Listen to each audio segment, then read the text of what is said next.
গণ অভ্যুত্থান পরবর্তী বাংলাদেশে, বিশেষ করে 5 আগস্ট পরবর্তী বাংলাদেশে আমরা চেয়েছিলাম যে রাজনৈতিক ছাত্র সংগঠনগুলোর মধ্যে একটি ঐক্য বিরাজমান থাকবে। বিশেষ করে ফ্যাসিবাদ এবং তাদের দোসর যারা রয়েছেন সেই পক্ষটি ছাড়া আমরা যারা মূলত এই যে গণ অভ্যুত্থানের পক্ষের শক্তি ছিলাম, আমরা 5 আগস্ট পরবর্তী বাংলাদেশে আমরা সবসময় এই রাষ্ট্র এবং সার্বভৌমত্বের কল্যাণে এবং এই রাষ্ট্র এবং সার্বভৌমত্বের স্বার্থে আমরা নিজেদের ঐক্য ধরে রাখার জন্য সর্বাত্মক চেষ্টা করেছি এবং সেটি ধারাবাহিকতা আমাদের এখনো পর্যন্ত অব্যাহত রয়েছে এবং আমরা সে ব্যাপারে যথেষ্ট আন্তরিক। কিন্তু গণ অভ্যুত্থান পরবর্তী বাংলাদেশে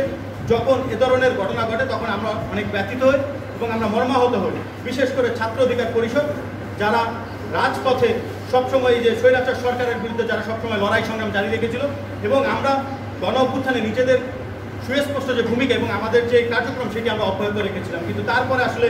এ ধরনের ঘটনা আমাদেরকে ব্যথিত করে এবং আমরা তাদের সাথে যোগাযোগের পরে আমরা ভেবেছিলাম যে তারা একটি সুস্পষ্ট ব্যাখ্যা দেবেন এবং কেন এই ঘটনাটি ঘটেছে, তারা কেন কোনো ধরনের যাচাই বাছাই ছাড়া তারা কেন নাম উল্লেখ করবে। এবং তারা যেটি জানিয়েছিল যে আমরা যেটি মনে করছি আসলে যে তারা হয়তো এখনো পর্যন্ত তারা ভুল স্বীকার করছেন না কিংবা তারা নাম প্রত্যাহারে নুরুল হক নূর আমাদেরকে জানিয়েছিলেন যে তিনি নাম প্রত্যাহার করে নেবেন, কোনো ধরনের চিন্তা আমাদেরকে করতে মানা করেছিলেন। কিন্তু আমরা চেয়েছিলাম যেহেতু তারা একটি ভুল করেছে এবং জাতির সামনে আমাদেরকে ভুলভাবে উপস্থাপন করা হয়েছে এবং আমাদেরকে বিতর্কিত করা হয়েছে, যার ফলে আমরা ভেবেছিলাম যে ছাত্র অধিকার পরিষদের পক্ষ থেকে একটি অফিসিয়াল প্রেস ব্রিফিং তারা করবেন কিংবা তারা কোনো একটি প্রেস বিজ্ঞপ্তির মাধ্যমে অন্ততপক্ষে তারা তাদের ভুলটি স্বীকার করবেন।